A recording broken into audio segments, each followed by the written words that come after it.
পাথর অনুরূপ শক্ত চলে থমকে বসেছিল বন্য। দুপাটি দাঁতের দাঁত খিল ধরেছে যেমন। কপালে নীলচে কালো রগ ফেপে উঠে সময় সময়। পরিচ্ছন্ন করিডরে তখন গুটি কয়েক লোকের আনাগোনা। শ্বাস প্রশ্বাসের ফোঁস শব্দ আশেপাশে ভেসে বেড়ায়। বস্তার বেজায় ক্ষেপে আছে সেটা বুঝতে বাকি রইল না মাহিরের। আর চোখে দেখে চুপটি করে দুহাত ভাঁজ করে খানিক ঘেঁষে দাঁড়ালো সে।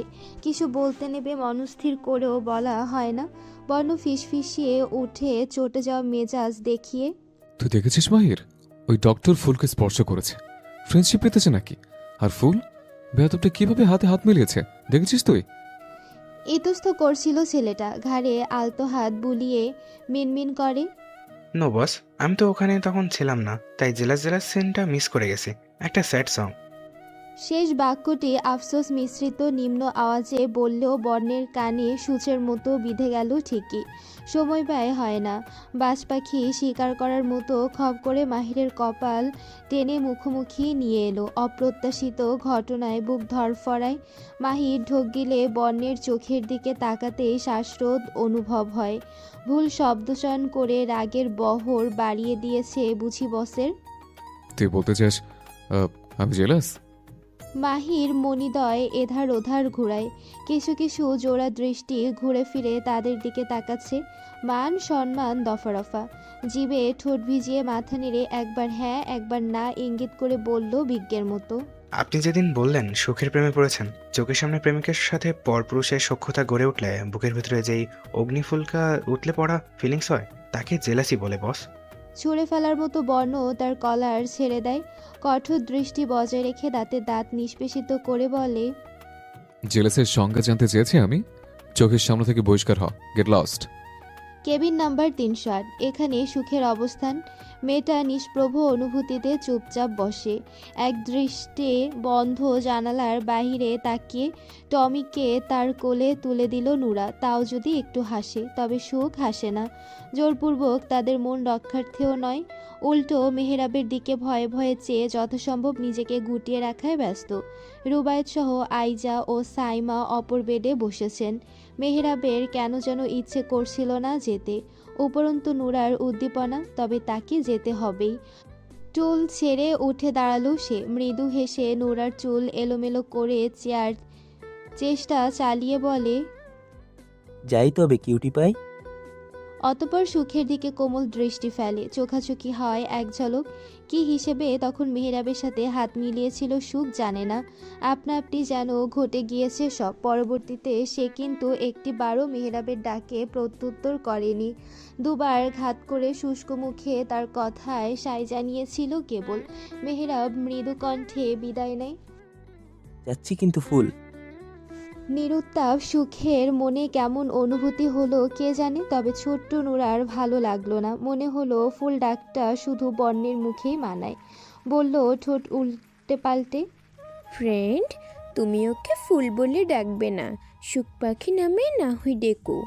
মেহরাব খানিক চোখ পাকিয়ে তাকায়। বোধ করে সুখ পাখি শব্দটিও বিড়বিড় করে। সে সময় বিদায় নিয়ে কেবিন থেকে বেরিয়ে পড়ে। হাত ঘড়ির সময় দেখে নেয় দুপুর 2:45। বাড়ি ফিরতে হবে আজ শুক্রবার। এই দিনের অর্ধেক সময় বোন এবং তার কলিজার একাংশ ছোট মীরাবের জন্য বরাদ্দ। এই দিনে তারা মামা, ভাগ্নি এবং ভাগ্নির শ্রদ্ধ মাম্মি মিলে শহরের বিভিন্ন স্থানে ঘুরে বেড়ায়। মীরাবের বাবা থেকেও নেই। এদেশ ওদেশ পড়ে থাকে মাতৃভূমি ছেড়ে। দিন দুয়েক পরপর কল আসে ঘণ্টাখানিকের জন্য। দেশের মাটিতে কবে পা রেখেছিল ইয়ত্তানি। মেহরাব অন্যমনস্ক থাকায় দেখতে পেল না একটি কলার খোসা সামনে থুবড়ে পড়েছে কোত্থেকে এসে। তার হাঁটার ফাঁকে নজর ছিল ঘড়িতে। স্টোথ গলেতে ঝুলানো। হোয়াইট কোট ডান হাতের ভাঁজে।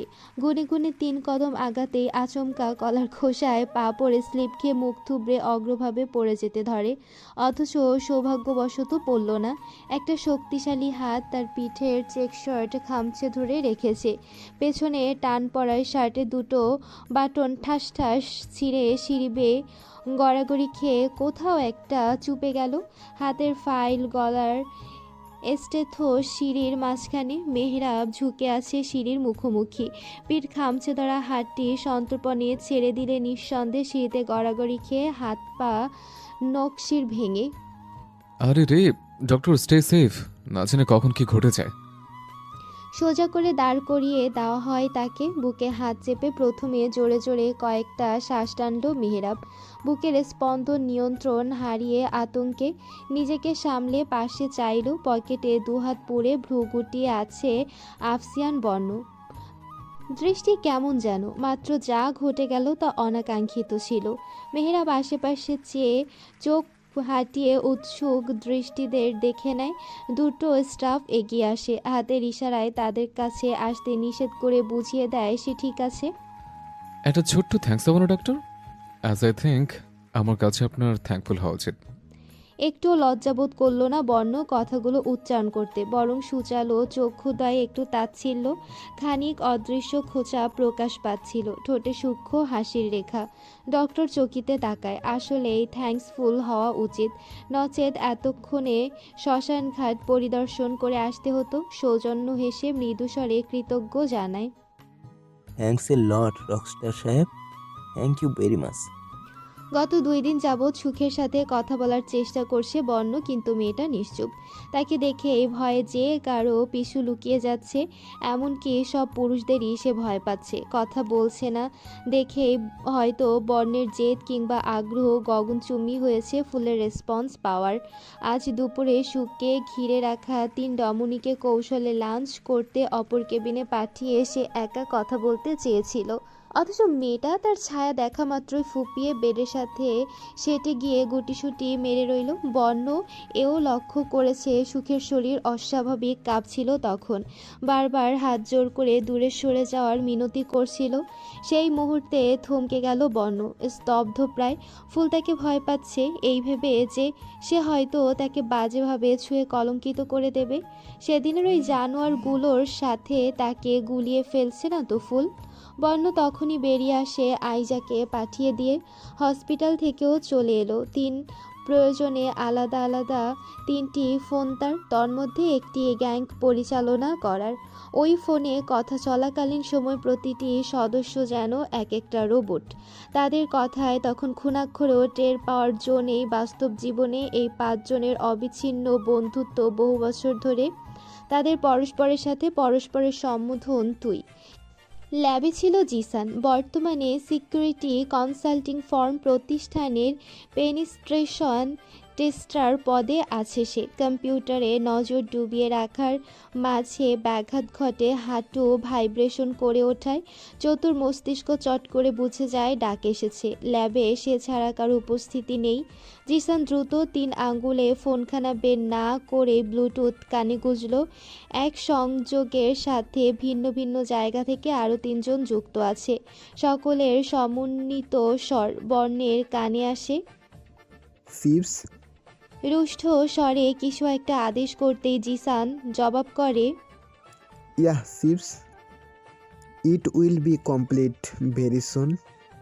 কথোপকথনের সমাপ্তি সেখানেই। বহু প্রচেষ্টায়ও রাগ কমছিল না বর্ণের। সময়ের সাথে সাথে বিক্ষিপ্ত হচ্ছিল উত্তপ্ত মস্তিষ্কের কণায় কণায়।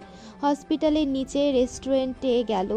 আজও ভয়ার্ত আতঙ্কিত সুখকে শান্ত করতে মেহরাব উপস্থিত হয়েছিল।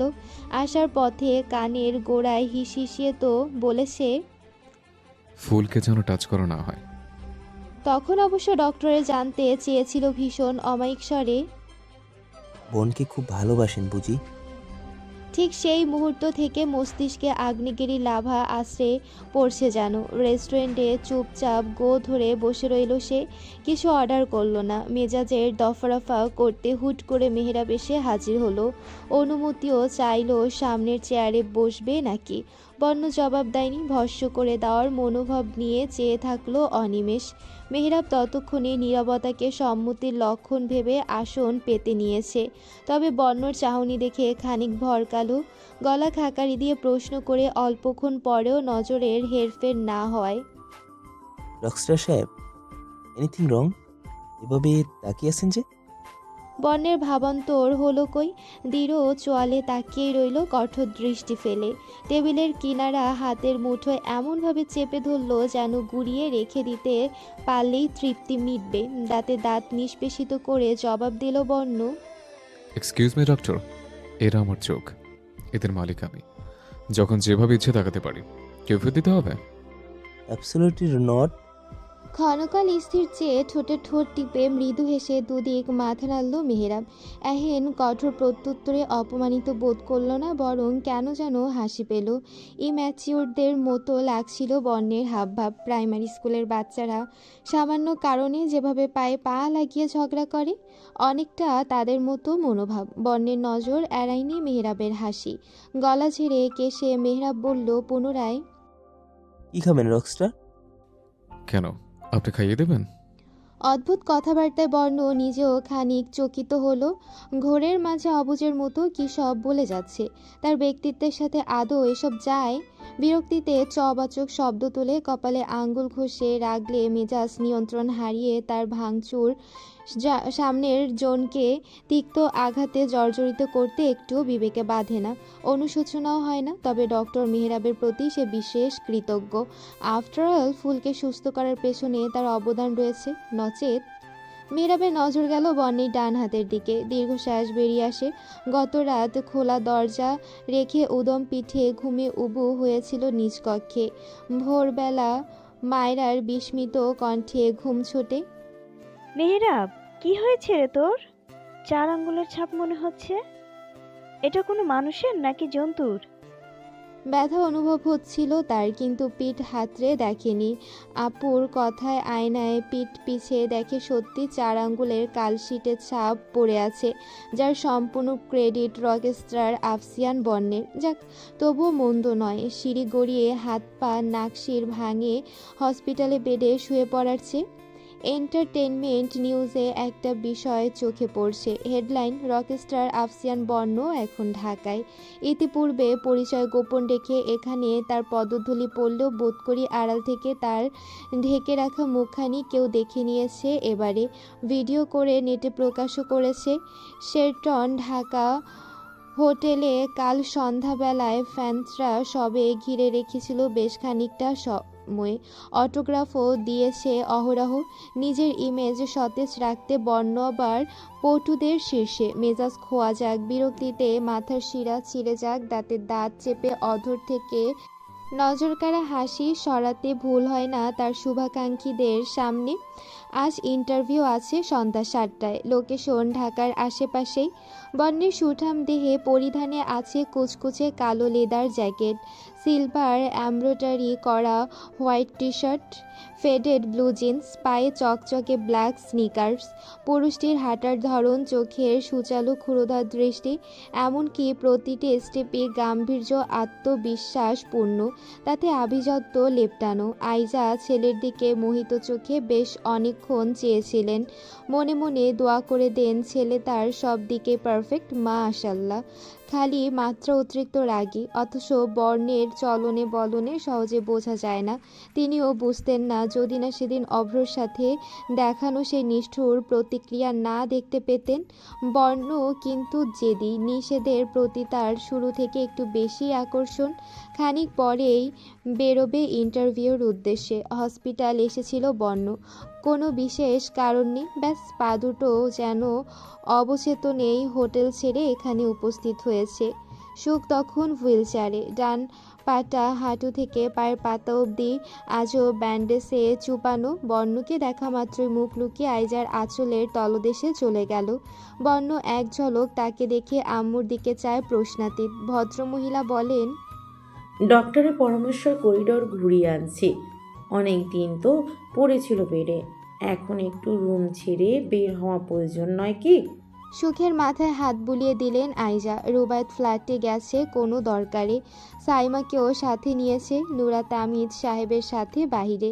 ধীর ধীর চোখে মুখের সামনে থেকে আঁচল সরালো সুখ। চোখ তুলে একবার বর্ণকে দেখে নজর নামিয়ে নিলেও মানুষটি দৃষ্টি সরায় না, এক দৃষ্টে চেয়েই রইল।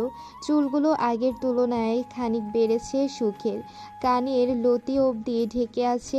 হলদেটে ফর্সা মুখশ্রীতে ফ্যাকাশে রক্তশূন্যের মতো লাগছিল।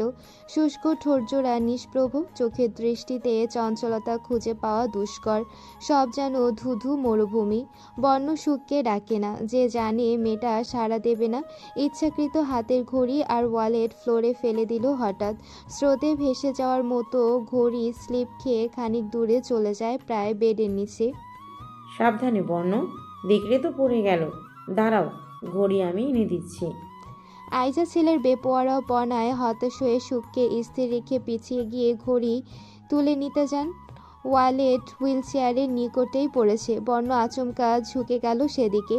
কাঙ্ক্ষিত জিনিসটা হাতে তুলে তড়িৎ উঠে না গিয়ে ফট করে সুখের দিকে ফেরে। সে সময় সেও আর চোখে চেয়েছিল বোধ করি। বর্ণের চক্ষু হাসল, অধর যুগল দেখা যায়নি মাস্কের আড়ালে। I missed a flower queen. I felt an emptiness deep in my heart.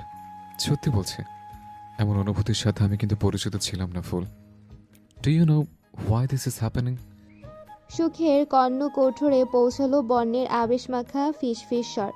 তার কি বিস্ময়ে, প্রফুল্লে বা হতভাগে আনন্দ অশ্রু বিসর্জন দেওয়া উচিত নয়? বহুকালের আকাঙ্ক্ষা এতদিনে পূরণ হয়েছে বলে, অথচ সে তখন পাথুরে চোখে অদৃশ্যে তাকিয়ে। কোনো প্রতিক্রিয়া নেই, সীমাহীন অত্যাধিক উচ্ছ্বাসের ঘাটতি ছিল তার সুশ্রীতে। বর্ণ কিঞ্চিত অবাক হয়েছিল, কি না বোঝা বড় দায়। তবে সুখের নিথর মুখশ্রীতে বোবা চোখে চেয়েছিল অল্পক্ষণ। কোথাও একটা অদৃশ্য দহন হচ্ছিল কি বর্ণের অন্তঃস্থলের গহীনে। একটা চিনচিনে সূক্ষ্ম ব্যথার উপদ্রব হয়েছিল হৃৎপিণ্ডে। হঠাৎ মনে পড়ে কি সেদিন সুখের ক্রন্দনরত কথাগুলো। এমন একদিন আসবে যেদিন আপনি আমার হাত চাইবেন, আমায় ডাকবেন, কিন্তু সেই দিন আমি পাগলা প্রেমিকা হয়ে সাড়া দেব না। কাল থেকে মাহির কিছু একটা বলতে চাইছে, কিন্তু সাহসে ধরছে না বর্ণের সামনে মুখ খুলতে। আর চোখে চায়, সিটে মাথা হেলিয়ে বরাবরের মতো বর্ণ চোখ বুঝে, কিন্তু ঘুমন্ত নয়। হঠাৎ করেই মুখ খুলল। কিছু জানতে চাস? সুযোগ যেন নিজেই ধরা দিল। স্টিয়ারিংয়ে হাত চালাতে চালাতে মাহির গলা খাকারি দিয়ে মৃদু গলায় কৌতূহল মিশিয়ে বলল, বস, মম্মিশিকে কি শাস্তি দিয়েছেন? জানা খুব প্রয়োজন?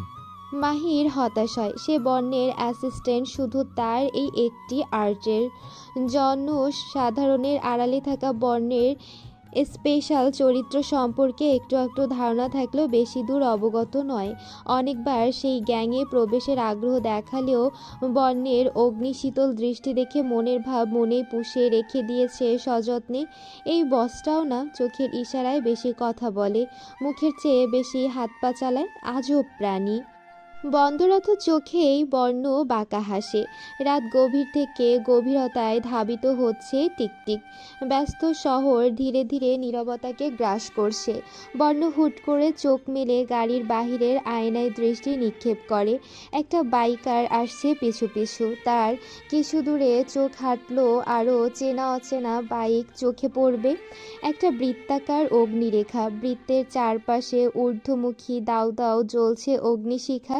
এই আগুন যেন তেন আগুন নয়, এটা পানিতে নেভে না, বরং দ্বিগুণ ধ্বংসাত্মক হয়ে স্ফুলিঙ্গ ছড়ায়। এটা এক স্থান থেকে অন্য স্থানে ছড়িয়ে পড়ে না। কন্ট্রোলার যতটুকু কামনা করে ততটুকুতে সীমাবদ্ধ থাকে। হলদেটে আগুনের তেজ বাড়তে বাড়তে ক্ষণে ক্ষণের রক্তিম হয়ে ওঠে। বৃত্তের ঠিক মাঝ বরাবর একটি নারী দেহ শুয়ে আছে। ঠিক শুয়ে নেই, বরং সে বাধ্য। উঠে দাঁড়ানোর সামর্থ্য হারিয়েছে। দেহের আকর্ষণীয় মসৃণ ত্বকগুলো সার্ধর্ষ বৃদ্ধের মতো ঝুলে গেছে, মাংস গলতে শুরু করেছে। নারীটির নাম বোধহয় মিশমি। বোধহয় বলার কারণ হলো তাকে দেখে শনাক্ত করার উপায় নেই কে সে। এমনকি তার নিকটতম আপনজনও এই অবস্থায় তাকে দেখলে শনাক্ত তো দূর, ভয়ে পিছু ছিটকে পড়বে বহুদূর। বর্ণ তার মুখের কথা রেখেছে। সেদিন মিশমিকে ওয়ার্ন করা হয়েছিল, যদি সে কখনো কোনো দিন দিন শিকদার পরিবারের দিকে ক্ষতির উদ্দেশ্যে চোখ তুলেও তাকায়, তার এই সস্তার শরীর জ্বালিয়ে দেওয়া হবে। মিশমি শেষ পর্যন্ত পায়ে পর্যন্ত পড়েছিল একটু বাঁচতে, কিন্তু নিষ্ঠুর হৃদয়হীনের মন গলাতে সক্ষম হয়নি। তার অবস্থান হয়েছে আগুনের মধ্যভাগে, খানিক দূরত্ব বজায় রেখে গোলাকার হয়ে আগুন জ্বলছে থই থই। আগুনের উচ্চতা মাথার উপরিভাগ অবধি। সে তবু এই নাশকতা থেকে বেরোতে পারত যদি না আগুনের আগে উঁচু দালানের সম কাচের মতো ধবধবে স্বচ্ছ দেখতে জিনিসটা না হতো। ওটা কাচ না। মিশমি ধাক্কিয়েছিল একবার মানবদেহে, সেটায় লাগতে ইলেকট্রিক শকের মতো অনুভূতি দিয়ে তাকে ছুঁড়ে ফেলেছে ফ্লোরে। দ্বিতীয়বার সাহস হয়নি তার ধারে কাছে যেতে। অতঃপর ধীরে ধীরে মৃত্যুকে বরণ করতে হবে নিজেরই চোখের সামনে। এমন তো হওয়ার কথা ছিল না। তার পাপের পরিধি কি এতটাই বিশাল যে পরিণত এতটা ভয়ঙ্কর হতে হলো? গত হলো 4 সপ্তাহ। আজ সুখ বাড়ি ফিরবে। দীর্ঘদিন পর বাড়িতে রব একটা ভাব ফুটে উঠেছে। যেমন আইজা রান্নাঘরে, তার পাশ থেকে সানন্দে এটা ওটা রেডি করে এগিয়ে দিচ্ছে তুফা আর রামসা।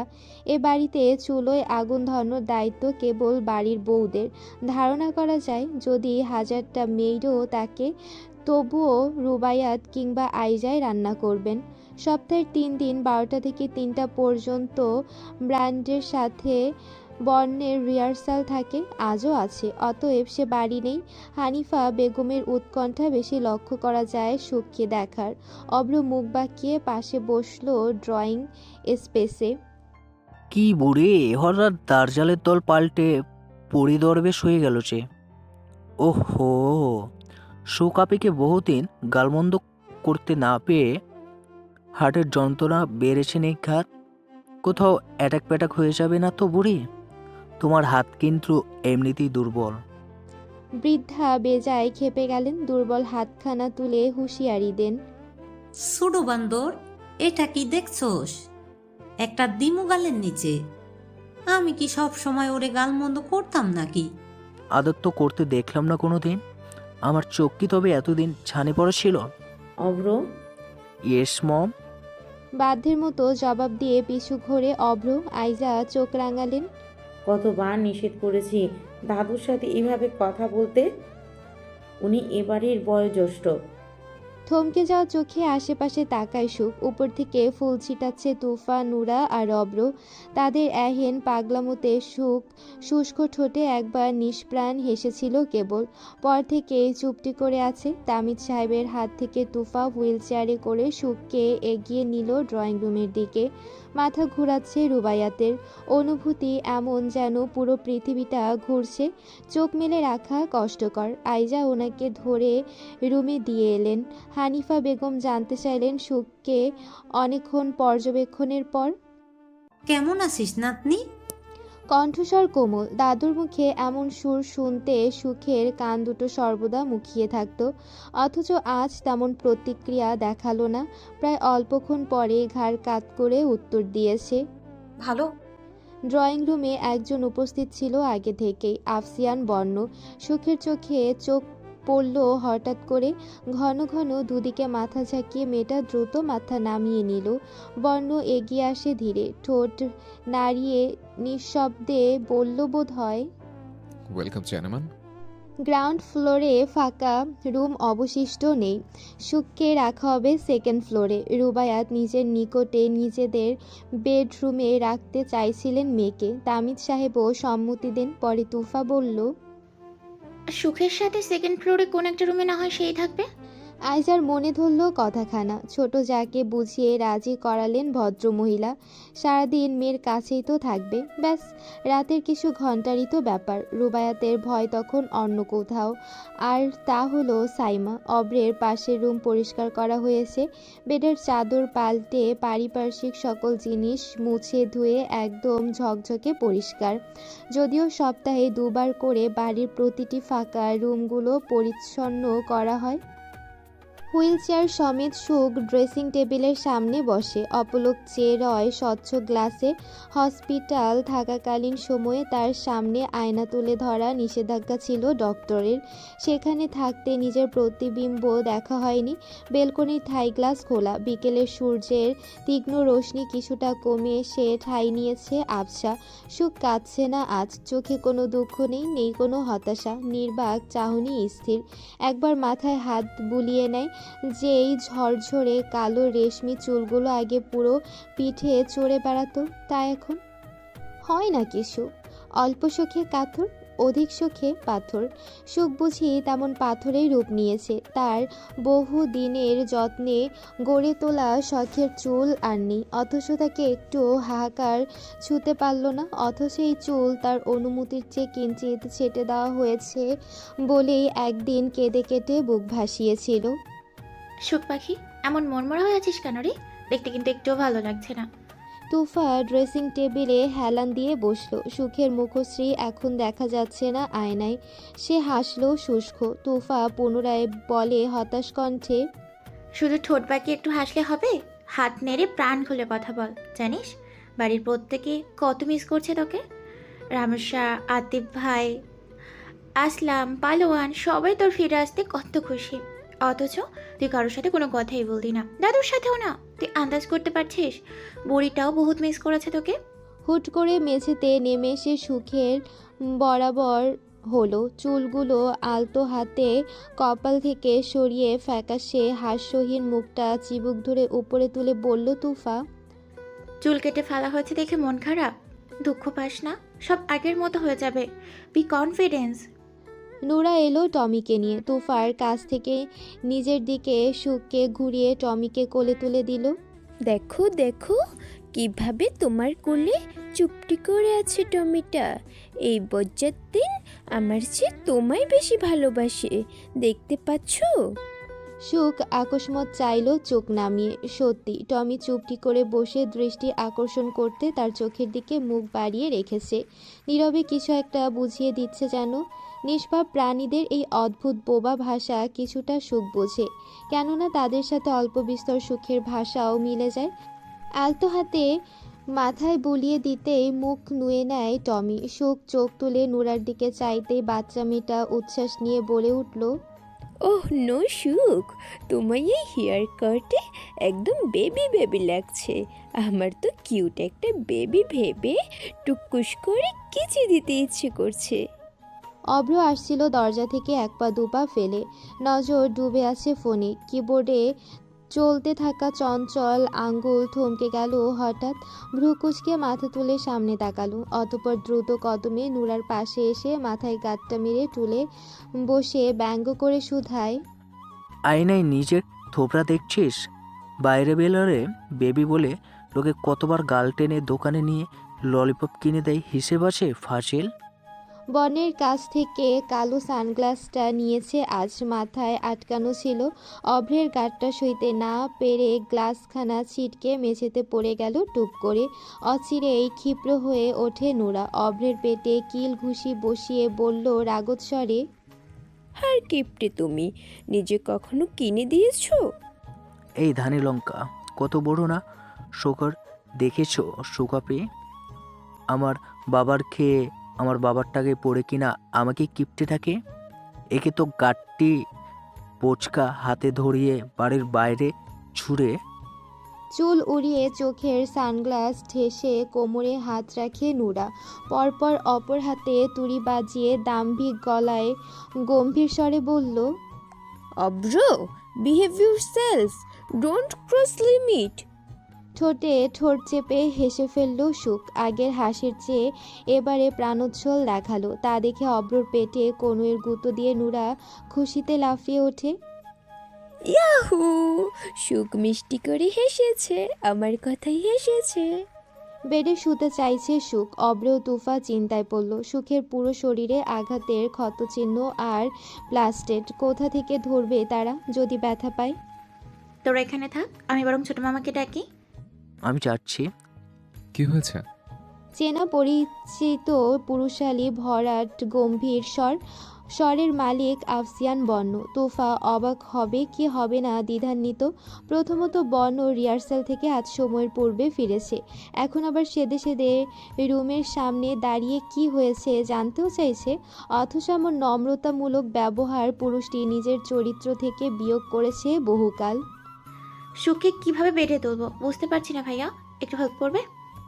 বর্ণ শীতল চোখে প্রথমে সুখের দিকে চায়। তুফার ওড়না খামচে ধরে আছে, নিষ্প্রাণ চোখে দুদিকে মাথা নেড়ে বোধহয় না বোঝাচ্ছে। নির্বিকার চিত্তে মানুষটা এগিয়ে আসে। সুখ ধীরে ধীরে গুটিয়ে নিচ্ছিল নিজেকে। তুফার ওড়না ছেড়ে দেয়। আমি দেখছি। ডোন্ট ওয়ারি সুখ, ভাইয়া হেল্প করবে। ভাইয়া আমাকে লাগবে? No need. তুফা সরে যেতেই সুখ এক ঝলক তাকিয়ে দৃষ্টি মেঝেতে রাখল। ভাবমূর্তি দেখে মনে হচ্ছে আজও সে বর্ণকে ভয় পাচ্ছে। বেশ কিছুক্ষণ বর্ণ শান্তির দৃষ্টিতে তাকিয়ে খানিক কাছাকাছি গিয়ে আপাতমস্তক পর্যবেক্ষণ করে। ডান হাতের বাহুতে, মাথায়, হাঁটুতে এখনও প্লাস্টার। বর্ণ আচমকা ঝুঁকে গিয়ে কোমরে স্পর্শ করতে নিলে সুখ দুর্বল হাতে ঠেলে দিল। বর্ণ ভ্রু গুটিয়ে এবার চোখে চোখ রাখে। সুখ নজর সরায় না, বরং অন্ধের মতো স্থির নেত্রে চেয়ে রইল। বর্ণের হাত ততক্ষণে পুনরায় কোমর ছুঁয়ে নিয়েছে। আমি জ্বলন্ত আগ্নেয়গিরি লাভা নয় যে ছুঁয়ে দিলে ঝলসে যাবে। অথচ তার চেয়ে কম কিছুও নয়, তা বর্ণ নিজেও জানে এবং মানে। সুখের শরীর তখন ঈর্ষ কম্পিত হলো, মুখশ্রী ছিল অনুভূতি শূন্য। এক ঝটকায় কোলে তুলে নিতেই জড় বস্তুর মতো থম মেরে বর্ণকে দেখল সুখ। চোখ কুঁচকে নিল হুট করে। বর্ণের কি আসে যায় তাতে? নিঃসংকোচে বেডে বসিয়ে দিতে গিয়ে হঠাৎই আলতো ঠোঁট ঘষে গেল সুখের মসৃণ কপালে। বর্ণ ঢোক গিল বোধ করি, আর চোখে এক পলক সুখকে দেখে গটগট পায়ে প্রস্থান করল কক্ষ। শিকদার নিবাসে আজ আত্মীয় স্বজনের ঢল। আইজার ভাই বোন এবং তাদের ছেলে মেয়ে, তদ্রূপ রুবাইয়াতে মা, দুই বোন ও তাদের ছেলে মেয়ে সকলে সুখকে দেখতে এসেছে। প্রতিবেশীরাও দেখতে গিয়েছিল গতকাল, আজও কেউ কেউ এসেছে। সুখের বুক অবধি চাদর টানা। হানিফা বেগম বলেছেন ওসব ব্যান্ডেজ বাঁধা শরীরের ভাঙাচোরা জায়গা যেন মানুষকে না দেখায়, এতে নজর লাগতে পারে। পরবর্তীতে সুখের যন্ত্রণা আরও দ্বিগুণ বাড়বে। বৃদ্ধার কথা রেখেছে রুবাইয়াত, যথাসম্ভব আঘাতপ্রাপ্ত স্থান চাদরে ঢেকে দিয়েছেন। অনেকেরই একটা কমন প্রশ্ন, সুখের এমন অবস্থা হলো কি করে? বলা বাহুল্য, সুখ নিখোঁজ হওয়ার ঘটনা এখনও এক কান দুকান হয়নি। তা আজও পুলিশ স্টেশন এবং শিকদার পরিবারের মাঝে আবদ্ধ, এবং তাদের মাঝে যাদের হাতের পেছনে ছিল তন্মধ্যে একজন মিশমি। মাহিরকে শিকদার নিবাসে থাকতে বলে বর্ণ বাইক নিয়ে কোথাও একটা বেরিয়েছে। জানা নেই কোন কাজে, আবার কোথায় বোম ব্লাস্ট করতে গেছে। তুফার সাথে কথা বলতে ইতিউতি করছিল ছেলেটা, অথচ বাগে পাচ্ছে না। তাছাড়া তুফা নিজেও এড়িয়ে চলছে বিগত 2-3 মাস ধরে। অবশ্যই এতে মেয়েটার কোনো হাত নেই, সেই তো মানা করেছিল। বাড়ি ভর্তি মেহমান, 9 বছরের নাবালক শিশু থেকে ষাটোর্ধ্ব বৃদ্ধ পর্যন্ত এসেছে। ড্রয়িং রুমে অব্র এবং তার সমবয়সী ও ছোট বড় একাধিক কাজিন জমায়েত হয়েছে। তুফাও বসেছিল। মাহির রিডিং রুম থেকে মুখ বাড়িয়ে দুবার উকি দিয়ে দেখতে পেয়েছে, তবে এখন দেখা যাচ্ছে না। সিঁড়ি ধরে উপরের দিকে উঠছে। মাহির নিজেও উঠে দাঁড়ায়। তুফা? আকস্মাৎ কণ্ঠে নিজের নাম শুনে থমকে গেল তুফার পদযুগল। বুকটা চলকে উঠে ধরফরিয়ে অল্পক্ষণ স্থির দাঁড়িয়ে রয় সে। কণ্ঠটি তার ভীষণ পরিচিত। ঠোঁটে জোরপূর্বক হাসি রেখে ধীর স্থির পিছু ঘোরে। 2nd floor. করিডোরে আপাতত দুজন ছাড়া কাউকে চোখে পড়ছে না। মাহির ইতস্থ মুখে এগিয়ে এলো। কিছু বলতে চান মাহির ভাই? বলতে অনেক কিছুই চাইছে মাহির, তবে সব কি বলা যায়? হঠাৎ তুফার এক হাত হ্যাচকা টেনে পাশের ফাঁকা রুমে ঢুকে দৌড় আটকে দিল। তুফা আটকে ওঠে। করছেনটা কি মাহির? মাহির কোমল চোখে তাকাতেই চুপ হয়ে নজর সরিয়ে নেয়। শ্বাস আটকে আসছে, হৃদয় কাঁপছে। মাহির কি তা বুঝতে পারছে? সরি এমন ব্যবহারের জন্য। আইজা আন্টি আসছিল, দুজনকে একসাথে দেখলে কি না ভাবে? কি ভাববে? প্রশ্ন উদয় হলেও মুখ ফুটে করা হয় না, চোখ মুখ কঠিন করে রয়। কিছু বলবেন? যেতে পারি আমি? মাহির গলা খাকারি দিয়ে লম্বা এক দম ছেড়ে তুফার দৃষ্টিতে দৃষ্টি স্থাপন করে। কথা ভুলে গিয়ে এভাবে চেয়ে থাকলো সেকেন্ড কয়েক। তুফা শুষ্ক ঢোক গেলে গলা শুকিয়ে আসছে ক্রমশ। মাহিরের ওই দৃষ্টিতে কিছু তো ছিল যা সে পড়তে অপারগ। সরি বলেছিল তোমার। সরি? আমাকে? নিঃসন্দেহে আমার সাথে এমন কোনো অপরাধ করেননি যার জন্য সরি শব্দটা প্রযোজ্য। মলিন হেসে সজোরে ওপর নিচ মাথা ঝাঁকালো মাহির। সেদিন তুফাকে শুধু কল করতে নিষেধ করেনি, আরও একটা কথা বলেছিল সে একজনকে ভীষণ ভালোবাসে, তার পছন্দ নয় কোনো মেয়ে ঘন ঘন মাহিরকে কল করুক। তুফা এক বাক্যে মেনে নিয়েছে সব, কোনো জবাবদিহি, কোনো প্রমাণ চায়নি। সন্তর্পণে নিজের অভ্যাস পাল্টে নিয়েছে, মাহিকে ডিস্টার্ব করা ছেড়ে দিয়েছে।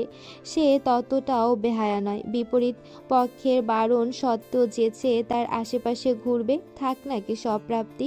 ভালোবাসলে কি পেতেই হবে? তুফা চলে আসতে পা বাড়ানোর পর মাহির একটা কথা বলেছিল। সিঙ্গেল ওয়ার্ডটা তোমার মুখে শুনতে দারুণ ভালো লেগেছে।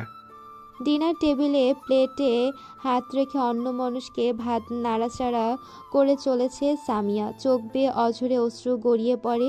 মুশফিক হায়দার নেই বাড়িতে, ফিরছেন না, 2 দিন হতে চলল। বুয়া রান্নাঘরে, সামিয়ার মুখোমুখি হতাশ মুখে বসে আছে অনু, মিশমির কাজিন। ফুপ্পি আর কত কাঁদবে একটা নিষ্ঠুর মেয়ের জন্য, যে তোমাদের ছায়াটুকু দেখতে চায় না বলে রাতের আধারে ইচ্ছাকৃতভাবে হারিয়ে গিয়েছে। ফুপ্পি আর কাঁদবেন না প্লিজ। যে না বোঝে হারিয়ে যায় তাকে ফিরিয়ে পাওয়া সম্ভব না, তাকে কিন্তু সে নিজে থেকে হারিয়ে যায়, তাকে তৎক্ষণ পর্যন্ত পাওয়া দুর্ভিক্ষ, যতক্ষণ পর্যন্ত না সে চায়। আমরা ওর মনটা এতটাই বিষিয়ে তুলেছি যে বাচ্চাটা আমাদের ছায়াও দেখতে চায় না। এমন কোনো সন্তান হয় আদৌ? আমি বিশ্বাস করি না। ও নিশ্চয়ই কোনো বিপদ হয়েছে অনু। আমার বাচ্চাটা এতটাও খারাপ না। আমি ঠোঁট কামড়ে বুক ভাঙা কান্না আটকানোর চেষ্টা করলেন সামিয়া। রাত তখন 11টার ঘরে। হঠাৎ কলিং বেল বেজে উঠল। অনু উঠে দাঁড়ায়। আমি দেখছি। দোর খুলে হতবুদ্ধি চেয়ে রইল অনু। হাতে ফুলের বুকে নিয়ে 2 পুরুষ দাঁড়িয়ে, মুখোশের আড়ালে ছিল মুখশ্রী। দৃশ্যমান চোখ দুটোর চাহনি যেন ধারালো তরবারি। অনুর চিন্তা অসুবিধা হচ্ছে। এক সময় খুলে ফেলতেই রমণী বিস্মিত দৃষ্টিতে বাখারা হয়ে চাইল। রকস্টার আসফিয়ান বর্ণ বলল গম্ভীর গলায়। আপনার জন্য 2টো নিউজ, একটা গুড, অন্যটা ব্যাড। মৃদু হাসি ছিটকে আসে স্বর থেকে। Which one would you like to hear first, Mrs. Haider? বুকেটা এগিয়ে দিল নিজ উদ্যোগে। সামিয়া বাকশূন্য চোখে তাকালো ফুলের তোড়ায়। পরে অনুকে ইশারা দেয় আফসিয়ান বর্ণের হাত থেকে সেটা নিতে। গণমাধ্যমে ছড়িয়ে আছে মিশমির উধাও হয়ে যাওয়ার ব্যাপারটা। মুশফিক হায়দার চারপাশের পজিটিভ নেগেটিভ মন্তব্য এড়াতে এবং মেয়েকে খুঁজে পেতে মিশমির রেখে যাওয়া চিরকুট সহ আরও অনেক তথ্য শেয়ার করেছেন। আরও একটি বিষয় জানা গেছে, নিখোঁজ হওয়ার 2-3 দিনেও এদেশ থেকে বহিরাদেশে পাড়ি দেওয়া যাত্রীদের মাঝে মিশমির নাম কিংবা ছবির সাথে কারো ম্যাচ পড়েনি। অতএব ধারণা করা হয় সে এখনও দেশেই আছে। এমনও হতে পারে মিশমি নিজের আদল বদলে এতক্ষণে অন্য দেশে চলেও গেছে। এত ছলচাতুরি, এত অভিনয়, এতে তার লাভটা কোথায়? কি চায় সে? বর্ণ সহানুভূতি দেখাতে ইতিপূর্বে আরও 2 বার এসেছে এবারই। মুশফিক হায়দারকে বলেছে খুব অমায়িক স্বরে, আমরাই তো তার করে সেদিনের অন্যায় ক্ষমা করে দিয়েছে। চাইলেও কি খুঁজে পেতে আপনাদের সাহায্য করতে পারে। নিজের ছেলে মনে করে ভরসা রাখতে পারেন। কথার সুরে তাচ্ছিল্য মিশ্রণ ছিল, যা বোঝার ক্ষমতা মুশফিক হায়দারের ছিল না তখন। বাবা হায়দার একমাত্র মেয়েকে হারিয়ে ভেঙে পড়েছিলেন যে। সাধ্যমতো সর্বক্ষমতা প্রয়োগ করেও মেয়েকে খুঁজে পেতে ব্যর্থ হয়ে তিনি বর্ণকে একবার বিশ্বাস করতে চাইলেন। সামিয়া দীর্ঘশ্বাস ফেলে। বর্ণের মুখে গুড নিউজ মানে নিশ্চয়ই মিশমির কোনো খোঁজ নিয়ে এসেছে। তিনি নড়ে চড়ে বসে কৌতূহলী হয়ে বললেন, গুড নিউজটা আগে শুনি। মিশমিকে পেয়েছো? বর্ণ ভ্রু তুলে সেকেন্ড কয়েক এক নাগারে চেয়ে রইল স্থির। যে চাহনিতে যে কেউ বিব্রত বোধ করবে, সামিয়াও করল অল্প বিস্তর। ঠোঁটে ঠোঁট গুজে বর্ণ মাথা নেড়ে শুধু বলে, হুম। দরদি মায়ের মন যেন প্রফুল্লে নেচে দুলে উঠল আচমকা। কোথায় ও? তৎক্ষণাৎ উঠে গিয়ে ছুটল দৌড়ের দিকে। হুট করে বর্ণ সোফা ছেড়ে উঠে দাঁড়ায়। মহিলা ব্যাড নিউজ না শুনেই ছুটছে ব্যাড ম্যানার্স। সে বলল পিছু থেকেই, fortune health care trauma and burn centre. পথিমধ্যেই থমকে যায় ভদ্রমহিলার পদাসরণ। Burn centre? ওখানে তো পোড়া রোগীদের চিকিৎসা দেওয়া হয়। তবে কি মিশমি? ওখানে কি? বর্ণ গা ছেড়ে পা চালিয়ে এগিয়ে আসে। নিকটে এসে বলল ধীর গলায়, মেবি আপনাদের মেয়ে। ফর রিকান ইনফরমেশন, চেহারা দেখে চিনবেন না, ডিএনএ টেস্ট প্রয়োজন হতে পারে। যদিও আতপোর আই কার্ডে আপনাদের মেয়ের ডিটেলস দেওয়া। ফুপ্পি! পা দুলে পড়ে যেতে নিলে অনু দুহাতে জাপটে ধরে সামিয়াকে। শরীরের ভারসাম্য হারিয়ে দুজনেই মেঝেতে বসে পড়ে। গড় গড়িয়ে চোখ অশ্রু ঝরে। হু হু ডুকরে ওঠে অস্ফুট স্বরে কি যেন বলছে সামিয়া। সুখে রক্তাক্ত নিথর দেহের সংবাদে বোধ করি এমনই নেতিয়ে পড়ে আর্তনাদ করেছিল রুবায়াত। বর্ণের সঠিক মনে পড়ে না, সেদিকে খেয়ালি দিতে পারিনি তখন। তার সম্পূর্ণ ধ্যান জ্ঞান ফুলেতেই নিবদ্ধ ছিল কিছু মুহূর্তের জন্য। বর্ণের দেওয়া হসপিটালে মুশফিক সাহেব এবং তার স্ত্রী ছুটে গেলেন হন্তদন্ত। গলা থেকে পায়ের নখ অবধি প্লাস্টেড, মাথা ও মুখের চারপাশও বন্ধ চোখ, মুখশ্রীতে থকথকে ঘা। কাছে ঘেঁষতেই বাজে একটা বিদঘুটে গন্ধ নাকে সে ঠেকে। দেহটিতে কেবল নরবরে প্রাণটাই জড়িয়ে আছে কোনো রকম। ডক্টরের ভাষ্যমতে বিগত 1 মাস আগে বেয়ারিশ পোড়া দেহটা হসপিটালে কেউ একজন এনে দিয়ে গেছে।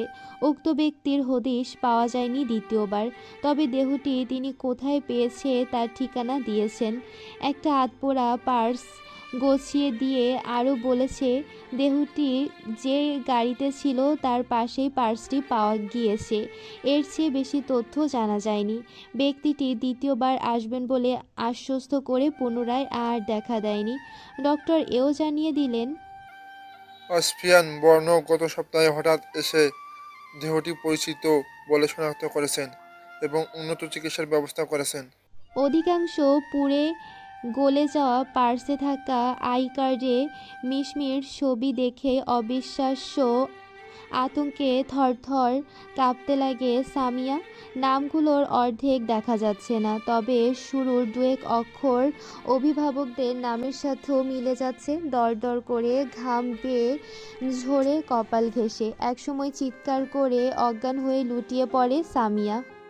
অনু ওনাকে সামলানোর চেষ্টা করে। মুশফিক হায়দার তখন বাকশূন্য। চোখের সামনে বোধহয় ভেসে ওঠে হাস্যোজ্জ্বল মিশমির মুখশ্রী। ইংলিশ বাংলা বাদে বর্ণের আরও বৈদেশিক 5টি ভাষায় দক্ষতা অর্জন ছিল। এখন তা 6 রূপান্তর হয়েছে। আর লিস্টের 6 নম্বর ভাষার নাম হলো sign language with lip reading. গত 7টি মাস ধরে এই ভাষার কোর্স করে এসেছে। বোবা ফুলের চোখে চোখ রাখতেই যেন তার অনুভূতি শূন্য হৃদয়ে অনুভূতির সঞ্চার ঘটে। ওই আখিদয় নিশ্চুপ ভাষা মুহূর্তে যেন আয়ত্ত করে নিতে পারে। মূলত তাই এত আয়োজন। সুখ এখন সুস্থ, হাঁটতে পারে, চলতে পারে, তবে আগের মতো চঞ্চল নয়। মনোবিভাগে আবেগ নিষ্ক্রিয়, শক্তপোক্ত খোলসে আবদ্ধ।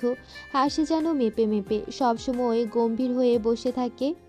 অতিবাহিত হওয়া মাসের দিনগুলোতে একটি যুদ্ধ সম্পন্ন করেছে সুখ। এইচএসসি এক্সামে অংশগ্রহণ করেছে।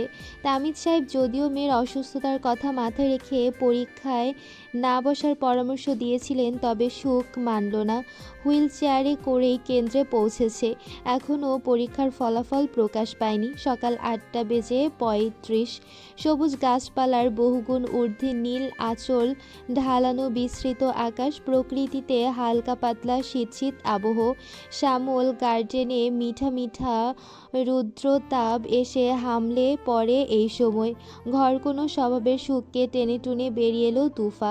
মিঠা মিঠা রোদ্দুর গায়ে মাখলো, আরাম লাগবে। তুফার হাতে মুড়ি মাখার বাটি, বড় বাটিতে মোট 6টা চামচ, অর্থাৎ সকলে এক বাটি থেকে মিলেমিশে পেটে পড়বে। আরও 2জন সদস্য উপস্থিত আছে এখানে। তাদের একজন ফাহা, সুখের বেস্ট ফ্রেন্ড বলা যায়। অন্যজন নুরার ছোট খালা মনির মেয়ে রুস্মিতা। 4 দিন হলো এসেছে। হাত দিয়ে মুখে বাতাস করতে করতে ফাহা বলল হুহা করে, হায় মালিক, কত ঝাল বানিয়েছে কোন বান্দা, সুখ নাকি? তুফা আর চোখে আনমনে চুপসে থাকা সুখকে পরখ করে অবাক হওয়ার ভান করে বলল, তুমি কিভাবে জানলে Faha? I am impressed to you. Just guess করলাম আপু, বাট ট্রাস্ট মি, সুখ নাড়ি ভুঁড়িতে গিয়ে অ্যাটাক করা ঝাল দিয়ে এত বাজে মুড়ি মাখা বানাই আন্দাজ করতেও পারিনি। হে সুখী, বেগুন বেচে লোকসান খেয়েছিস মতো মুখ করে আছিস কেন? মন খারাপ করিস না, আমরা কিচ্ছু মনে করিনি। সুখ হতভম্ব, স্তব্ধ প্রায়। বোকার মতো কথোপকথনে লিপ্ত 2জন মানবীকে পিট চোখে দেখে বলল ইশারায় হাত নেড়ে, আমি কখন বানালাম? ওসব ছুঁইও নি এখনো। রুস্মিতা ডান হাতের সহায়তায় একধানে পায়ে নেল পলিশ লাগিয়ে সময় সময় বাঁ হাতে চামচের আঘাতে মুড়ি মাখা মুখে দিচ্ছিল। সুখ ভেতরে ভেতরে নাক কুঁচকায়। বাঁ হাতে খাওয়া দাওয়া তার মোটেও পছন্দ নয়। 2জনের উদ্দেশ্যকে সফল করে দিতে খাবে না বলে চুপটি করে বসা সুখ মুড়ি মাখা গালে নিল।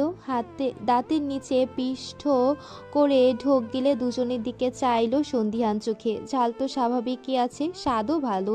আরও 1 চামচ নিল। দেখেছিস কেমন টেস্টি? খাবি না বলে গো ধরে থাকলে মিস করে যেতিস আজ। সুখ প্রলম্বিত শ্বাস ছাড়ে। মনে মনে আনন্দিত হলো কি না কে জানে। সকলে তাকে সন্তুষ্ট করতে যেন উঠে পড়ে লেগেছে। নুরা বাচ্চাটা তো কোলে বসে মুখ ঘুরিয়ে ফিরে এক নাগারে বলতে থাকে, হাসো তো সুখ, আমি গুনে রেখেছি তুমি অনেক দিন হাসো না। You know what Dimple queen, হাসলে তোমায় কত প্রিটি দেখায়। না হেসে তখন গম্ভীর থাকা যায় না সুখের। বাড়ির প্রতিটি সদস্যই তাকে সব সময় হাসি খুশি রাখার চেষ্টায় নিয়োজিত, এমনকি হানিফা বেগমও বাদ পড়েন না। সুখকে কাছে রেখে খুব আদর করে বলেন, নাতনি এদিকে আয়, চুলগুলা তো শুকাইয়া বাঁশ পাতার মতো হয়ে গেছে, আমি তেল দিয়ে কাপা কাপা হাতে আশ্রে দেই। সুখের ঝরঝরে চুল এখন পিঠ চড়ে বেড়ায়, কিন্তু আগের মতো এখনও দৈর্ঘ্য হয়নি। জিম করে ফিরছে বর্ণ, গায়ে হাতা কাটা শুভ্র গেঞ্জি, ঘামে ভিজে জবজবে। তোয়ালে ঘাড় মুছতে মুছতে পুলের সামনে এসে গার্ডেনে চোখ পড়তে নজর স্থির। ফুলকে দেখা যাচ্ছে। বর্ণ আজকাল ভাবে ফুল নামটা খুব শীঘ্রই চেঞ্জ করতে হবে। মেয়েটা এখন ফুলের মতো কোমল নেই, তবে স্নিগ্ধ। সদ্য ফোটা পুষ্পের মতো আদলখানি কোমল, কিন্তু চরিত্রটা ফুলের সাথে যাচ্ছে না। বর্ণের চেয়ে এক কাঠি উপরে গিয়ে তার চেয়েও নিষ্ঠুরানি হচ্ছে দিনকে দিন। বাড়ির প্রত্যেকের সাথে তার ভীষণ ভাব, অথচ বর্ণকে দেখা মাত্র ভয়ত মুখে কার আঁচলে আশ্রয় নেবে কুল কিনারা পায় না। ছলনাময়, অসভ্য। কি হচ্ছে এখানে? রুস্মিতার আবার বর্ণের ডাইহার্ট ফ্যান। মেয়েটা চকচকে চোখে জবাব করে, মেয়েটা আসলে জানি না কে বানিয়েছে, বেখেয়ালে তুফার কথাটাই বলে গেছে। বর্ণ সজোরে উপর নিচ মাথা ঝাঁকিয়ে এগিয়ে এলো। সুখ বানিয়েছে যখন টেস্ট তো করতেই হয়। সুখের পাশের খালি চেয়ারে বেহার মতো ধপ করে বসলো বর্ণ। পারফিউমের কড়া ঘ্রাণ মোমো করছে। রুস্মিতা গালে হাত দিয়ে চেয়ে রয়। ভাইয়াটা কত হ্যান্ডসাম, এমন একটা জীবনসঙ্গী পেলে লাইফ পরিপূর্ণ। তবে ভাইয়ার কাছে গিয়ে এসব বলার কলিজা নেই। বছরখানেক আগে যেই দাঁত নড়বড়ে হয়ে যাওয়া থাপ্পড়টা খেয়েছিল, এখনও রোজ মনে পড়ে 2বার করে। বর্ণ মনে করে মুড়ি মাখা, ফুচকা, আইসক্রিম, চকলেট এসব মেয়েদের সম্পদ। এসব কখনো সে মুখে তুলেছে কিনা সন্দেহ। আজ মুখে দিল। বাটিতে এক্সট্রা চামচ থাকার পরও সুখের হাতের চামচখানা নির্বিকার ভঙ্গিতে কেড়ে নিয়ে একবার মুখে দিতে চোখ কুঁচকে নিল। এটা কোনো খাবার হলো? না লবণের ঠিক আছে, না মরিচ, না আছে সরষের গ্রাম, না আছে। সুখকে খেপানোর উদ্দেশ্যে বিরক্তি ঝেড়ে যাচ্ছে তাই বলে গেল বর্ণ। এদিকে তুফা বেচারির মনক্ষুণ্ণ চোখ চিনচিন করে ওঠে। ইউটিউব দেখে ঘন্টাখানেক সময় ব্যয় করে মুড়ি মাখানোর জন্য জঘন্য রিভিউ। ভাইয়া কে? বড্ড বিরক্ত দেখালো বর্ণকে। তুফা নিচু গলায় বলল চোখ নামিয়ে। এটা আমি বানিয়েছি, এই প্রথম। ভ্রু গুটিয়ে বর্ণ ফট করে চোখ তুলল। আর চোখে সুখকে দেখে বুঝলো মেয়েটা দাঁত চেপে শক্ত চোখে তার দিকেই চেয়ে। অথচ মিরাকেল ঘটবে তখন, যখন বর্ণ সরাসরি তার চোখে চোখ রাখবে। আর অমনি মেয়েটার মনে দুনিয়ার সংখ্যা জেঁকে বসবে এবং আতঙ্কে উঠে নিজেকে গুটিয়ে নেবে। ধরতে হবে আজ শক্তপোক্ত হাতে। ও ঠোঁট গোল করে শ্বাস ফেলে পুনরায় সুখের হাতে জোরপূর্বক চামচ ঠেসে দিল। সুখ হাত স্থির করে রেখেছে, নিতে চাইছিল না। বর্ণর ছোট্ট দীর্ঘশ্বাসের শব্দ শুনে নুরার মতো তুফারও বলতে ইচ্ছে হলো, শুধু ও কেন? এত মজাদার হবার পরও আমার বাজে রিভিউ। আমার জিনিস এক্ষুনি আমাকে ফেরত দাও। বর্ণ চলে গেল ঠিকই, তবে বোনেদের মনে উল্লাস গেঁথে দিল একরাশ। আজ সকলকে এক জায়গায় ঘুরতে নিয়ে যাবে বলেছে সে। সুখ যাবে না বললেও রুস্মিতা কিংবা তুফা মানবে না, কারণ বর্ণ বলে দিয়েছে। ভাই বোনের মধ্যে কেউ যদি বাদ পড়ে যায় তবে ঘুরতে যাওয়া ক্যান্সেল। এমন অফার ক্যান্সেল করতে দেওয়া যায়? বাড়ি থেকে চেঁচামেচি ভেসে আসছে। বেশিরভাগ আওয়াজ রাজবীর হলো রুস্মিতার ছোট ভাই। অব্রর পিঠাপিঠি মেয়েরা সব ছুটে গেল দ্রুত কদমে। নুরা দু হাতে বীরের মাথার চুল খামচে ধরে কাপড় কাচার মতো ঝাঁকিয়ে চলছে। দাঁতে দাঁত চেপে কি যেন বলছে। বীরটা মেকি ব্যথাতুর মুখশ্রীতে খালামুনিকে ডাকছে। আয়শা রান্নাঘর থেকে ছুটে এলেন। নোরা ছাড়ো ওকে, কি করছো? ব্যথা পাচ্ছে ভাইয়া। আদর করছি না আমি? ফোনে চোখ রেখে অব্র বলল, কারো কথা কানে তুলিস না পাকনি, এভাবে ওর চুল ঝুলে থাক।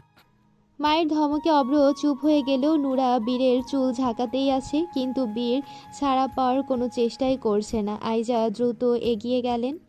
নোরা ছাড়তে বলেছি আমি, মার খাওনি এখনো। আজ ওর চুল সব ছিঁড়ে কাকের বাসা বানাবো। রুস্মিতা জানতে চাইল। নুরা উত্তর দেয় ক্ষিপ্র মেজাজে, ও আমার চোখে চোখ রেখে বলেছে আমি নাকি দেখতে বনবিড়ালিনীর মতো, যখন তখন মানুষ খামছে দেই। খোলা পৃথিবীতে ছেড়ে দেওয়া মানুষের জন্য বিপজ্জনক, তাই চিড়িয়াখানায় রেখে আসা উচিত।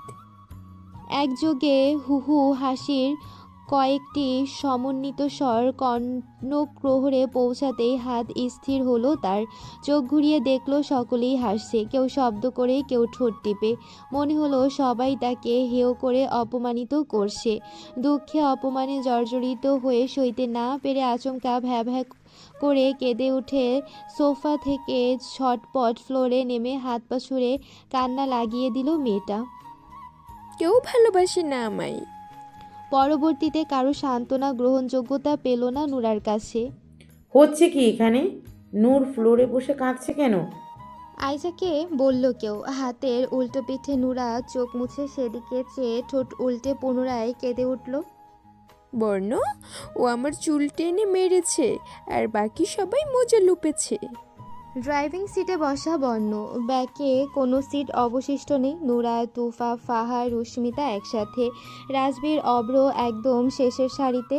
তাদের সাথে মাহির যোগ দেয় আর একটু পর। বাড়ির কর্তাকর্তিরা যায় পড়া নিয়ে বিস্মিত হয়েছিল বর্ণ ভাই বোনদের নিজ খেয়ালে কোথাও নিয়ে যাচ্ছে দেখে। হানিফা বেগম তো দিনের বেলায় চাঁদ দেখার মতো গদগদ হয়ে আর্জি করে ফেলল তাকে সাথে নেওয়া যাবে কিনা। বৃদ্ধাকে যা বলার অভ্র বলেছে। দাদু নাতির মাঝে বেশি কিছুক্ষণ এই নিয়ে সাপে নিউলের একটা মুখযুদ্ধ লেগেছিল। থেমেছে বর্ণের কঠোর গলার বদলতে।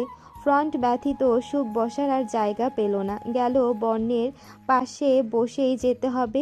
এতেও নির্ঘাত আফসিয়ান বর্ণ ষড়যন্ত্র করেছে। খানিক আগে তুফার অব্রকে কিছু একটা বলতেই দলবল নিয়ে সিট দখল করে নিয়েছে সুখকে রেখেই। সে চাইছিল তুফা কিংবা মাহিরকে সামনে বসাতে, কিন্তু তারা নাকচ করে দেয়। এরপর সুখ উল্টো বাড়িমুখ কদম রাখে, তবে হলো না তুফার কথায়। তুই না গেলে আমরাও যাচ্ছি না। তবে আর কেউ যাবে না মানে আমি ইনসাল্ট করা? এর শাস্তি কতটা ভয়াবহ হতে পারে সকলে জানিস নিশ্চয়ই। বর্ণ নির্লিপ্ত স্বর, অগত্যা সুখ ফ্রন্ট সিটে বসলো চুপচাপ। রুবায়াত মেয়েকে ছাড়তে চাইছিলেন না, ভদ্র মহিলাকেও বর্ণ কি মন্ত্র পড়িয়ে যেন রাজি করে নিল শেষমেশ। তামিদ সাহেব মাইক্রোয়ের পেছনে আতিফ এবং আসলামকে পাঠালেন। বর্ণ দ্বিমত পোষণ করল না, হাসল কেবল রহস্যময়। জেলা শহর ছাড়িয়ে অনেক দূরে প্রায় 1.5 ঘন্টা জার্নির পর অবশেষে কাঙ্ক্ষিত জায়গায় গাড়ি পৌঁছালো। সারা পথ জানালার বাইরে নজর স্থির রেখেছে সুখ। ঘাড় বাঁকিয়ে তো দূর, আর চোখে অবধি ডানে তাকায়নি। এটা অবশ্য বর্ণের মনে এবং মানে দুটোই প্রশংসনীয় রকমের লাগলেও দাঁত চেপে সহ্য করে নিল। কিছুদিনের ব্যবধানে বর্ণ ভাইয়ের প্রতি সকল মুগ্ধতা শেষ। মানবতার খাতিরেও চাওয়ার প্রয়োজন বোধ করেনি ছলনাময়ীটা।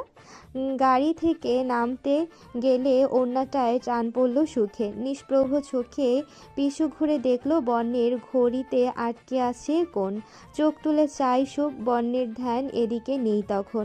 ঠোঁটে ডান হাতের তর্জনী ঠেসে দৃষ্টি নিবদ্ধ রেখেছে বিপরীতে।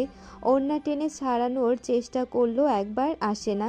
এমনভাবে ঘড়িতে আটকে আসে যেন খুব নিপুণ হাতে ব্যবস্থা করা হয়েছে যাতে সহজেই না ছুটে যায়। বর্ণ বেখেয়ালে তাকানোর মতো ফিরল হঠাৎ করে। সুখকে ভ্রু কুঁচকে বিরক্তি মিশিয়ে চেয়ে থাকতে দেখে নিজের হাত দেখল, ঠোঁট গোল করে বিস্ময় নিয়ে, অতপর হাতখানা নিঃশব্দে এগিয়ে দেয়। নিজেই ছাড়িয়ে নে। গাড়ি থেকে নেমে অন্যরা সুখের অপেক্ষায়। বর্ণ বলল গম্ভীর কণ্ঠে, মাহির, ওদের নিয়ে এগিয়ে যা, ফুল আসছে। জবাবদিহিতা চাওয়ার সাধ্য নেই কারো। তারা ধীর পায়ে চলল সামনে। যত এগিয়ে যাচ্ছে ততই অবাক হচ্ছিল প্রত্যেককে। প্রকাণ্ড এই স্থানে মেলার আয়োজন হয়েছে বোধহয়। মানুষের ঢল নেমেছে। কোনো বাচ্চা ভুলক্রমে হাতের মুঠ থেকে গলে গেলে খুঁজে পাওয়া দুষ্কর হবে। খানিক অন্তর অন্তর জায়গা জুড়ে কত রং বেরঙের আয়োজন। কেউ ঘোড়ায় চড়ছে, প্রশিক্ষণপ্রাপ্ত নিরুত্তাপ হাতিও চোখে পড়ে। ফেরি লাইট, আর্টিফিশিয়াল ফুলে বেলুনে সাজানো প্রবেশপথ। রাতের বেলা প্রতিটি দৃশ্য আরও মনোরঞ্জক হতো। আরও এক চমকপ্রদ দৃশ্য হলো পায়ের নিচে ঝরঝরে বালির মোটা স্তর। প্রতিটা কদমে মনে হয় সমুদ্রের তীর। আশ্চর্য, ওড়না ঘড়ির উপরিভাগের নিজ দেশের এপাশ থেকে গলে ওপাশ, এরপর আরও প্যাচ। বুঝতে বাকি নেই মানুষটা ইচ্ছে করেই এমনটা করেছে। সুখের চোখ মুখের কুঁচকানো ভাব গভীর হচ্ছে। তিতি বিরক্ত মুখে মাথা তুলল। কাত হয়ে সিটে মাথা এলিয়ে বেশরমের মতো একদৃষ্টিতে চেয়ে আছে বর্ণ। চাহনির মুগ্ধতারা বলে দিচ্ছে সুখের কপালে পড়া প্রতিটি ভাঁজ। ঠোঁটের নড়চড়, চোখের দৃঢ়তা, সব কিছু সূক্ষ্ম নেত্রে পরখ করছে। মেয়েটা চোখ তুলতেই বর্ণ হাসল, ঠোঁট একপাশে। এখন ভয় লাগছে না আমাকে? কিছু সেকেন্ডের জন্য সুখ হতচকিত হয়েছিল বোধহয়। এরপর জবাব না দিয়ে মুখটা গম্ভীর করে ডোরের হাতলে হাত দিল। ওড়না ছাড়িয়ে নিয়েছে, তবে ডোর খুলতে ব্যর্থ হয়। পুনরায় হাতের কবজিতে টান লাগায় বর্ণ সন্তর্পণে। সুখের হাতের কবজিতে ওড়না পেঁচিয়ে অতপর হাতটাও জোর করে বেঁধে নিল। সুখ প্রতিক্রিয়া দেখানোর আগেই। সবার সাথে তুই স্বাভাবিক, অথচ আমাকে দেখলেই ভয় সেটিয়ে যাস। বাহ, আমাকে এড়িয়ে যেতে ইচ্ছে করে। What's your problem? এখন আর ভালোবাসিস না? রাগত চেহারায় হাতের বাঁধন ছাড়াতে সুখ ছটফটায়। জোর হাতে বাঁধার অবশিষ্ট ওড়না বর্ণের হাতের মুঠোয়। হ্যাঁচকা টান দিতেই দুজনার মুখোমুখি হলো। বর্ণ পুনরায় বলে, কি জানতে চাইছে? কথা কেন যায়নি? জবাব দে। সুখ বিনিময়ে হাত ছাড়াতে ব্যর্থ চেষ্টায় নিয়োজিত, তবে কঠোর দৃষ্টি বর্ণের চোখের দিকে। ঠোঁটে বল, আমি বুঝে নেব। তাও কিছু বলল না সুখ। বর্ণ আরও কিছুটা কাছে টেনে নিল তাকে। এবারে ঠোঁট নেড়ে কিছু বলল বোধ হয়। বর্ণ নির্বাক দৃষ্টি মেলে অল্পক্ষণ চেয়ে জানতে চাইল, ইউ হেট মি? এই পর্যায়ে এসে সে স্তম্ভিত হলো। আই হেট ইউ বাক্যটি বর্ণ লিপ রিডিং করেছে কিভাবে? আজ অব্দি স্বয়ং আম্মু আব্বুর মধ্যেও কেউ তা পারেনি। তা বর্ণ বুঝলো তার মনোভাব। জবাব দিল না, চোখে চোখ রেখে বলল, কিন্তু তোর চোখ বলছে অন্য কথা। ওটা কৃতজ্ঞতা। নো, আরও কিছু আছে। বাকিটা কেবল সহানুভূতি। শব্দ দুটোর ব্যবহারে সুখের ঠোঁট নেড়ে উঠতে বর্ণ চোখ সরিয়ে হাসলো অদ্ভুত ভঙ্গিমায়। পুনরায় চট করে সুখের দিকে চেয়ে বলল, সহানুভূতি আমার জন্য? এটা তো সবল দুর্বলদের জন্য দেখায়। কোনো অংশে তুই কি আমাকে দুর্বলদের তালিকায় ফেলেছিস বোবা ফুল? সুখ কিছু বলে না, হাত মুচড়ানো শুরু করে। ফের বাঁধন ছেড়ে দেওয়ার আগে বর্ণ আরও একবার তাকে নিকটে নিয়ে এলো হ্যাঁসকাটানি। বলল শীতল স্বরে, তাহলে মেনে নিয়েছিস এতদিন ইচ্ছে করে আমাকে ইগনোর করা হয়েছে? বর্ণের অধৈর্যরা তখন সুখের গাল ছুঁই ছুঁই। ঠিক তখনই বিস্ফোরণময় একটা কণ্ঠ ভেসে আসে। বর্ণ, তুমি সুখে কিচে দিচ্ছিলে? উভয়ে হুটহাট পিছু ঘাড় বাঁকালো। ব্যাক সিট থেকে ফ্রন্ট সিটের মাঝের অংশে মুখ উকি দিয়ে নুরা গালে হাত ঠেসে ভাবুক হয়ে দাঁড়িয়ে। মেলায় যে যার মতো অথচ দলবদ্ধ হয়ে ঘুরে ফিরল বেশ আনন্দ সমেত। অনেক কিছু কিনেছেও। সকলের আড়ালে তুফাকে একজোড়া পায়েল কিনে দিয়েছে মাহির। তুফা নিজেও জানে না তা। রুস্মিতা খুশিতে গদগদ। কি কিনেছি বেহিসাবি। বর্ণ উৎসবে পা রাখবে না বলে প্রথমে গাড়ি থেকে নামিয়েনি। পরক্ষণে নুরা আর সুখকে সাথে করে ভেতরে প্রবেশ করে। বাকিরা সে সময় কোথায় কোথায় ছিল কে জানে। নুরা একগাদা জিনিস নিল পছন্দসই। সুখ নেয়নি কিছুই। ফেরার সময় সুখ আগে ভাগে ব্যাক সিটে বসেছে, কারো কথা কানে তোলেনি। মাহির ড্রাইভ করেছে তখন, বর্ণ ফ্রন্ট সিটে। ড্রয়িং রুম পার করে রুমের উদ্দেশ্যে পা চালানোর ফাঁকে ঘাড় বাঁকিয়ে চায় বর্ণ। সুখের সামনে বসে ভিডিও কলে কথা বলছে নুরা। ওপাশের জনকে বর্ণ ভালো মতোই চেনে, ডক্টর মেহরাব। মেলায় কি কি করেছে, কোন রেস্টুরেন্টে লাঞ্চ করেছে, কি কি কিনেছে সব পই পই করে হিসাব দিচ্ছে মেহরাবকে নুরা। আবার দুঃখ প্রকাশ করছে। জানো বাড্ডি, আমি আরও কিছুক্ষণ ওখানে কাটাতে চেয়েছিলাম, কিন্তু বর্ণ দেয়নি। সুখও নাছর বান্দা। ফিরে যাব কখন? চলে যাব আমি। তোমার সুখ পাখির ফিলিং কেমন? আজ খুব এনজয় করছে নিশ্চয়?